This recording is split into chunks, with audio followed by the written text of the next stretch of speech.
Salut à tous, ici Stéphane de forex-trader.fr. Nous sommes le 23 octobre. Je parle doucement pour ne pas réveiller certaines personnes dans la maison. Aujourd'hui, bien évidemment, on va parler de l'euro-dollar. Avant de démarrer, je vous rappelle que les investissements sur le forex sont des investissements risqués, que vous ne devez y investir que de l'argent pouvait vous permettre de perdre, que tout ce que je vais dire maintenant reflète mes vues sur le marché, mais ce n'est pas un conseil pour investir. En particulier, je décline toute responsabilité en cas de perte financière liée à l'utilisation du contenu de la présente vidéo. Alors hier, l'euro-dollar, il nous a fait ça, 240 pips de chute. Poum. Il est passé de 1,1134 à 1,11 quelque chose, je crois. 1,10 quelque chose, en fait, il s'est quasiment arrêté à 1,1 et il a rebroussé, il a fait semblant de casser un point, il a rebroussé un peu chemin.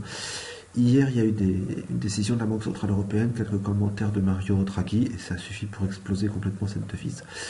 On est vendredi, la question est qu'est-ce qu'il va faire maintenant? Alors, après une telle dégringolade, je vais plutôt essayer de le vendre, mais je vais sûrement pas le vendre à ce niveau-là, d'autant plus que vous voyez qu'on a ici une ligne de tendance, et que sur le jour, pendant la session asiatique, il commence à consolider un peu. Il arrive maintenant, d'ailleurs, à une résistance évidente, qui est la SMA 200 vers 1,112. La situation se complique aussi un petit peu parce qu'on a ici aujourd'hui des nouvelles à 9h, à 9h30 et à 10h, des news qui concernent l'euro et qui peuvent être assez importantes. Donc on peut avoir pas mal de faux signaux au début de séance.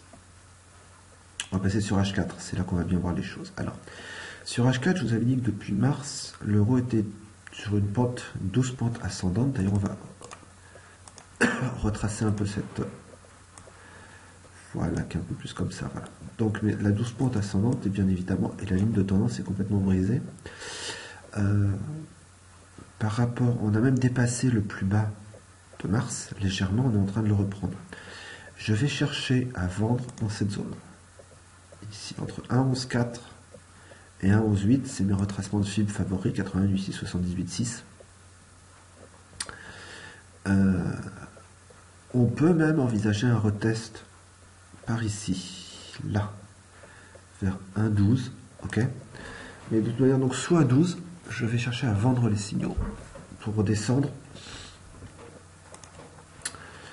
Alors vous voyez que ouais, pour redescendre, on va passer sur le mois. Si on casse finalement c'est 61,8, on a 1,06 et 0,99 en ligne de mire. 0,99 je pense. C'est pas gagné du tout parce que vous voyez que sur la semaine, on ne voit pas forcément sur la journée. Si. On est encore sous cette ligne de tendance. Il faudra encore la casser, ok? Alors éventuellement, on peut acheter une cassure confirmée de cette ligne de tendance. Pourquoi pas? Donc voilà mon plan. Je suis baissier. Tant qu'on est sous 1,12. Ok? Sous 1,12, puisqu'on a vu sur H4 que 1,12, ça correspondrait à peu près. On va le mettre d'ailleurs ici, je crois. Voilà, 1,12,1. Ça correspond à peu près au retest de cette ligne de tendance. Ok, sur H4 on l'a cassé, sur la journée on ne l'a pas cassé du tout. Celle qu'on a cassée c'est celle-là, c'est pas la principale à mon avis. Donc on revient sur H4. Ça correspond au retest de cette ligne de tendance. Donc je cherche sous 1,12 et après les nouvelles à vendre les signaux en faisant très attention à ces valeurs-là. 1,11,4, 1,11,7, 1,12, c'est surtout là que je pense les trouver. Je fais attention quand on va repasser à peu près un 10, qui est la ligne de tendance, il peut se passer des choses. Et j'espère qu'on va casser un 10 et commencer à descendre vers les 0,991 et 0,911, qui sont les lignes de FIB mensuelles de cet énorme retracement. Voilà, c'est comme ça que je compte procéder aujourd'hui, en me souvenant qu'on est vendredi, qu'il est possible que les gens qui réalisent une belle opération ici veuillent prendre leurs bénéfices avant le week-end, et que ça peut pousser un peu l'euro à la hausse. Je vous souhaite une très bonne journée de trading et je vous dis à demain pour une nouvelle vidéo. Sûrement pas à demain pour le tour d'horizon du Forex, puisque vous savez que demain, pour ceux qui sont inscrits à ma liste de diffusion, et c'est gratuit, je fais une petite analyse comme ça de toutes les paires que je trade. Il y en a une vingtaine, vous pouvez voir dans le